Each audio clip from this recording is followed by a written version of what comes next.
सभी ने अपने आज्ञा चक्र में ध्यान करना है। दोनों भौहों के बीच में, अपने मस्तक के बीचों बीच जो हमारा आज्ञा चक्र है, सीधे होकर बैठना है। आपकी बैकबोन जो रीढ़ की हड्डी है वो बिल्कुल सीधे होकर बैठना है, तभी आपकी कुंडली शक्ति जागृत होगी। और सीधे होकर बैठो, अपने आप को रिलैक्स करो बिल्कुल। जो भी आपके अंतर में दुनियावी विचार आते हैं उनको छोड़ते जाओ।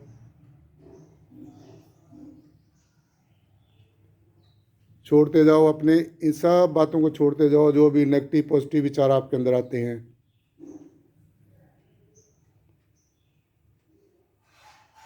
आज्ञा चक्र में ध्यान रखना है।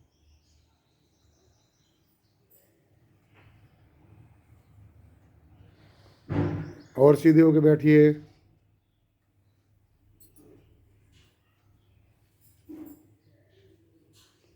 जो आपको शब्द दिया है उसका सुमन अपने अंदर अंदर करिए।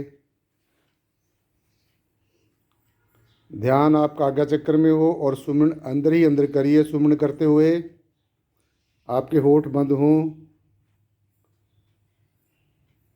बोल के नहीं करना, क्योंकि जो बोल के हम सुमन करते हैं उसका प्रभाव बाहर चला जाता है। अगर जीवा हिलती है तो आपके मुंह में हिले। सबसे पहला सुमन होता है जो हम बोल कर करते हैं, उससे श्रेष्ठ सुमन होता है जो हम मुख बंद करके करते हैं, उससे भी श्रेष्ठ सुमन होता है जो हम अपने कंठ से करते हैं, कंठ चक्र से करते हैं। और सबसे श्रेष्ठ सुमन होता है जो हम अपने आज्ञा चक्र में करते हैं, ध्यान करते हुए आज्ञा चक्र में करते हैं।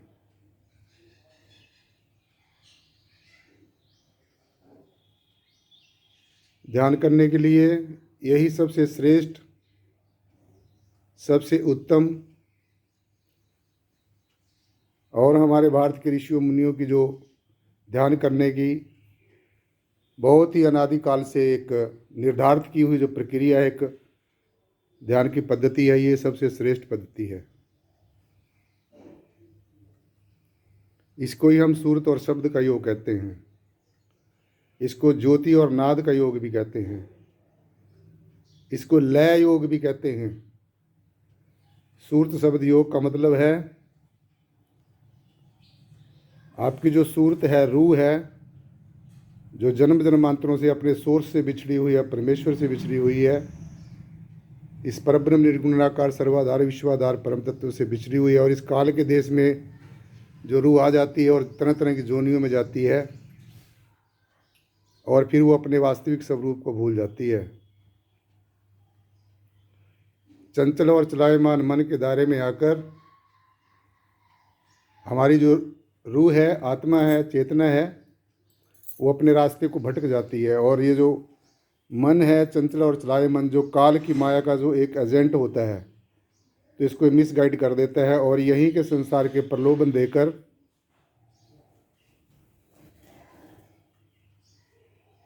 इसको तरह तरह के जंजाल में फंसा के रखता है। और यही कारण है कि हमारी जो जीवात्मा है वो अनेकों जोनियों में जाती रहती है और ये क्रम अनवरत ही जारी रहता है। क्योंकि मनुष्य जन्म से जो निम्न जोनियाँ हैं उनमें परमेश्वर का ना ज्ञान होता है, ना उन योनियों में विवेक होता है।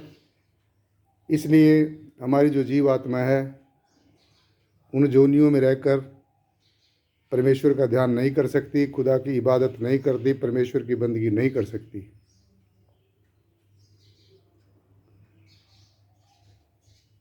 परमेश्वर के साम्राज्य में प्रवेश होने के लिए अनेकों योग युक्तियाँ हैं, अनेकों पद्धतियाँ हैं, लेकिन सबसे श्रेष्ठ जो योग युक्ति है, जिसकी गवाही हमारी जो भारत की सत्यम शिवम और सुंदरम संस्कृति है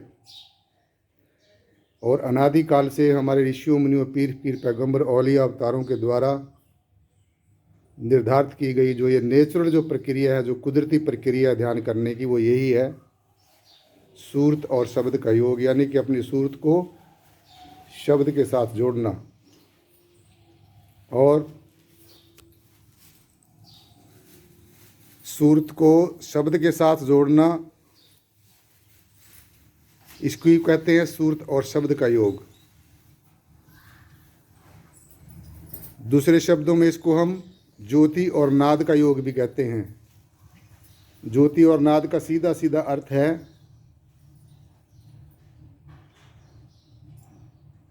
अपने आज्ञा चक्र में ध्यान करते हुए ज्योति का दर्शन करना और इन अनाहत शब्द को, शब्द धुन को, जो ये नाद जिसको कहा गया है, नाद और बिंद का योग भी इसको कहा जाता है, इस नाद को सुनना, ज्योति का दर्शन करना, यही सबसे श्रेष्ठ योग है। इसीलिए इसको ज्योति और नाद का योग भी कहा जाता है।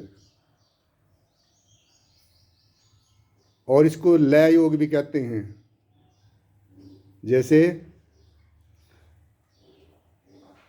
एक दूसरे के अंदर विलय होना, मिल जाना, लय हो जाना, एक रूप हो जाना, एकाकार हो जाना, तदाकार हो जाना, इसको कहते हैं लय योग। और इसी को कवल्या गान की अवस्था भी कहते हैं।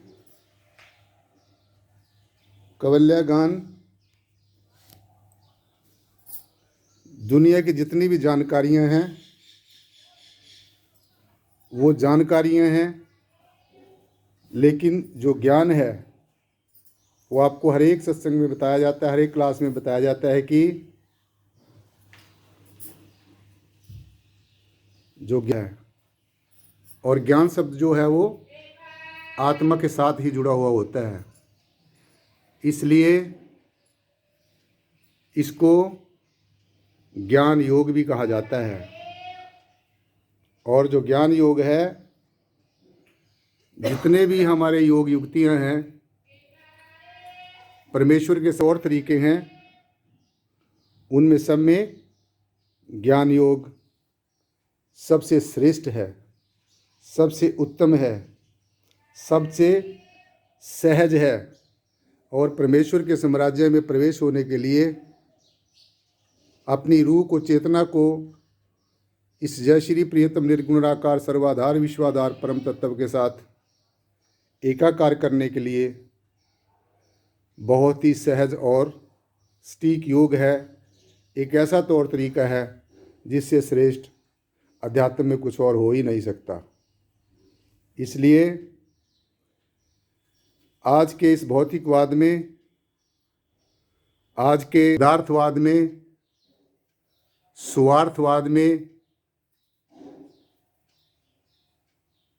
इस स्वार्थवाद के और पदार्थवाद के चलते दौर में, जहाँ पर जो आज का मानव है वो असलियत से, रियलिटी से और अपनी भारतीय सत्यम शिवम और सुंदरम संस्कृति से दूर होता जा रहा है सासंग जी। और इसकी दोनों बदलती जा रही हैं। तो ऐसी विषम परिस्थितियों में, ऐसी प्रतिकूल परिस्थितियों में, जहाँ पर मानवता एक ऐसे कगार पर खड़ी हो और जब जीव ऐसी असमंजस में पड़ जाता है, मजबूर हो जाता है कि अब क्या किया जाए, क्या ना किया जाए, what to do and what not to do. So जब ऐसी परिस्थितियां हमारे जीवन में आ जाएं, असमंजस हमें चारों तरफ से घेर ले और हमारे पास कोई भी अपने आप को टिकाने के लिए, अपने आप को स्थित करने के लिए, स्थिर करने के लिए कोई रास्ता ना हो, तो सत्संग जी हमने इसी योग को अपनाना है। जब आप इस योग को अपनाओगे तो आपकी जन्म जन्मांतरों की जो उलझी हुई पहेली है, जन्म जन्मांतरों की जो उलझी हुई गिट्ठी है, और परमेश्वर को मिलने का, एक रूप होने का जो हमारा सपना है सत्संग जी, वो तभी पूरा हो सकेगा। सो इसलिए जो ध्यान है अध्यात्म के अंदर गुरुमत लाइन में ध्यान ही सबसे सर्वश्रेष्ठ होता है कि जब आप अपने आज्ञा चक्र में ध्यान करेंगे, इस थर्ड आई में ध्यान करेंगे, इसको शिव नेत्र भी कहा गया है, ज्ञान चक्षु भी कहा गया है, प्रज्ञा चक्षु भी कहा गया है. There are so many names of this particular place. And whenever you wish to sit in the meditation, whenever you see the Param Tattva, whenever you realize the Param Tattva, whether Param Tattva is existing everywhere or otherwise, so then you should sit in meditation in this way. And when you will continue this practice for a long time, then automatically you will reach your destination, and definitely and positively you will realize that my Almighty God is always with me. And whenever you start to realize in this way, then it will automatically prove that there is some supernatural power, there is some supreme power in the universe, and that power is directing all the action and reaction in this universe in its own way, and you will realize that everything is very much pre-planned by this Almighty God, by this Almighty supernatural power from the very beginning, from the very initial stage. So इसलिए जब हम इस तरीके से ध्यान करेंगे, आप अपने आज्ञा चक्र में ध्यान करेंगे, तो शुरू में क्या होगा, आपको अंधेरा ही अंधेरा नज़र आता रहेगा और तरह तरह की आपके अंदर में उथल पुथल मन की वो विचारों की, कभी नेगेटिव कभी पॉजिटिव, ऐसे से विचार आने शुरू होंगे. तो आपने ये नहीं कह के उठ जाना कि अब मुझे कुछ नहीं दिख रहा है और अब ये कुछ नहीं होता है.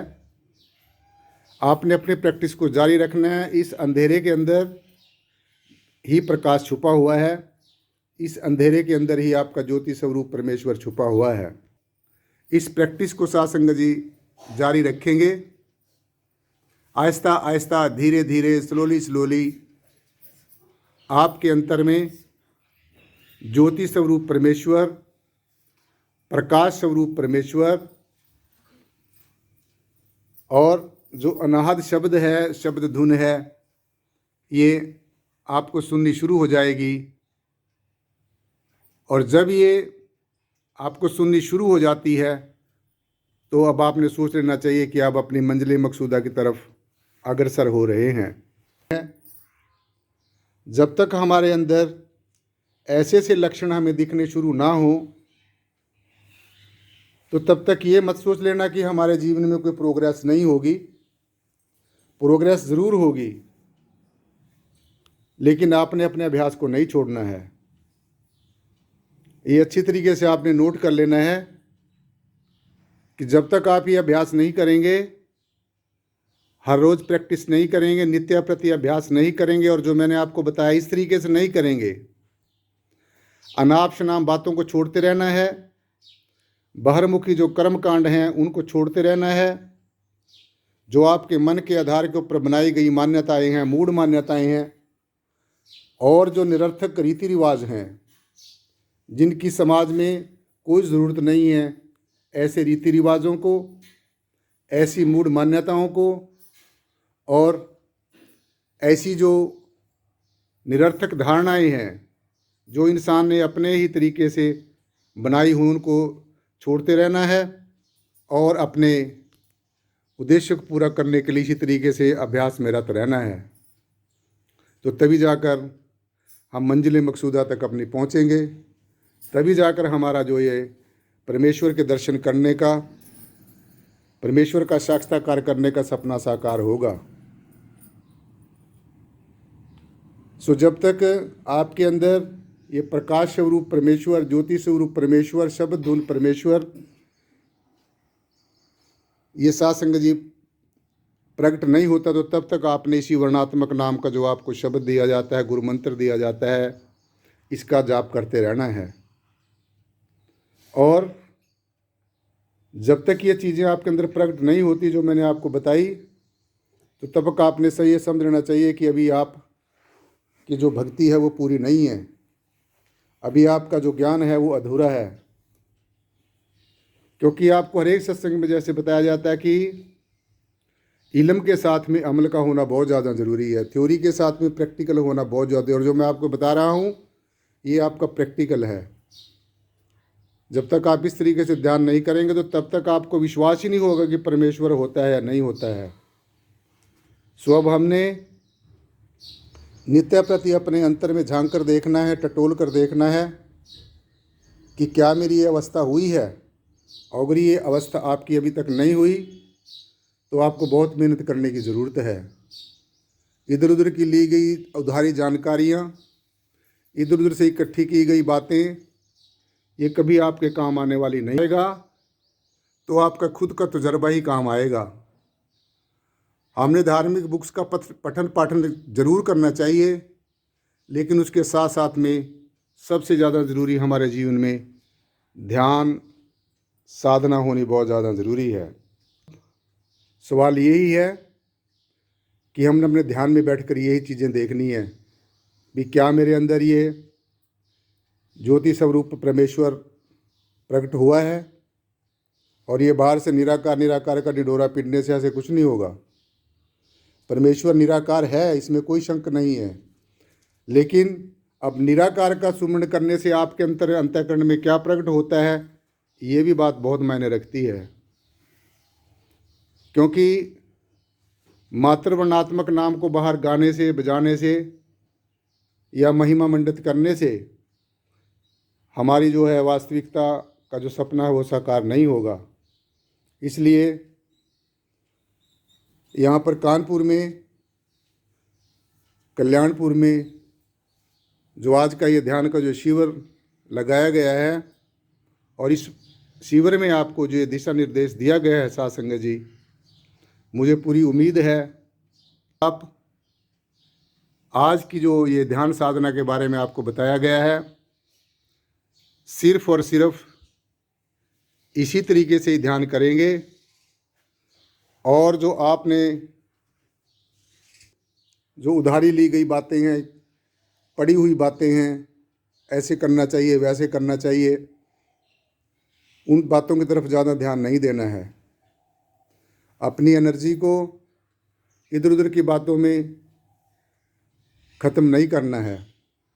और जब आप इस तरीके से ध्यान साधना करेंगे तो मैं ये बात पूरे विश्वास के साथ कह सकता हूँ, और आप भी इस चीज़ को रियलाइज़ करेंगे, आप भी ऐसे देखेंगे कि वास्तव में जो ध्यान की जो प्रक्रिया है, ध्यान की जो पद्धति है, यही सबसे सर्वश्रेष्ठ है।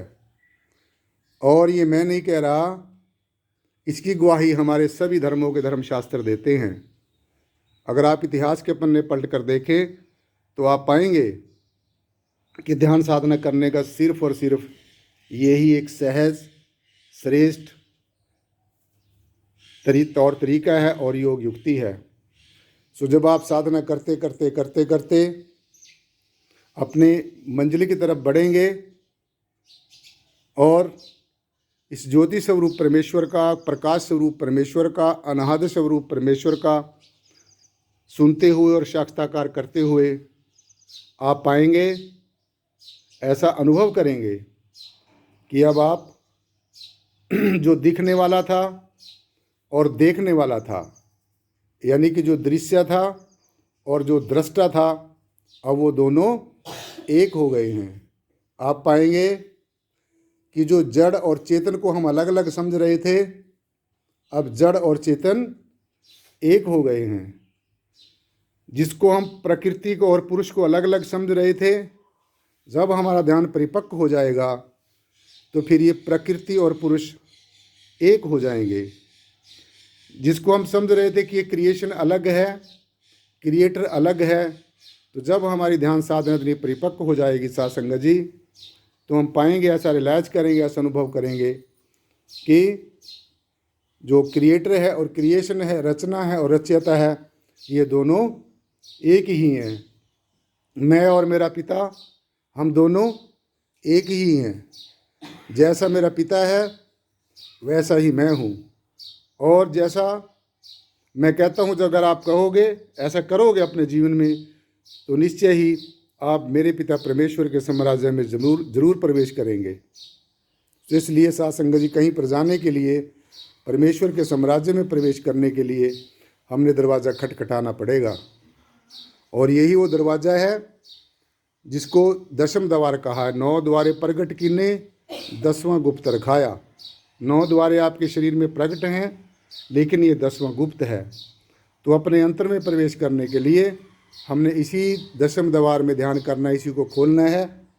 जब भी आपका दशम द्वार साध संगत जी खुल जाएगा, तो ये सूर्य, चंद्रमा, सितारे, अनेकों दुनिया के अनमोल जो चीज़ें हैं वो आप इसी में पाएंगे। ब्रह्म, विष्णु, शिव, अनेकों दिव्य शक्तियाँ आपको इसी में, इसी चक्र का दर्शन करने, इसी चक्र में दर्शन करने से अनेकों शक्तियों का जो है आपको रियलाइजेशन होगी। तो इसलिए जब देखने वाला और दिखने वाला एक हो जाएं, जब दृश्य और दृष्टा एक हो जाएगा, जब प्रकृति और पुरुष एक हो जाएंगे ध्यान करते हुए, जब रचना और रचयिता एक हो जाएगा, जब आत्मा और परमात्मा एक हो जाएंगे, जब बूंद और समुद्र एक हो जाएंगे, जब किरण और सूर्य एक हो जाएंगे, तो जो हमारा द्वैत है, द्वैत साध संगत जी हमारा मिट जाएगा। जो दोपना है, दोपना का मतलब कि हम दो सोच रहे हैं कि परमेश्वर अलग है, परमात्मा अलग है, प्रकृति अलग है। तो ये सारे जो संशय हैं, सारी जो मूढ़ मान्यता के अधीन होकर अपने अंदर जो ये बातें धारण की हुई हैं, आहिस्ता आहिस्ता धीरे धीरे समाप्त होनी शुरू हो जाएंगी। तो इसलिए साध संगत जी है, इसी तरीके से साधना करनी है। और जब आप इस तरीके से करेंगे तो आप निश्चय ही पाएंगे कि जो हमारे संतों महापुरुषों ने हमें बताया है, वेदों शास्त्रों का पठन पाठन हमने किया है,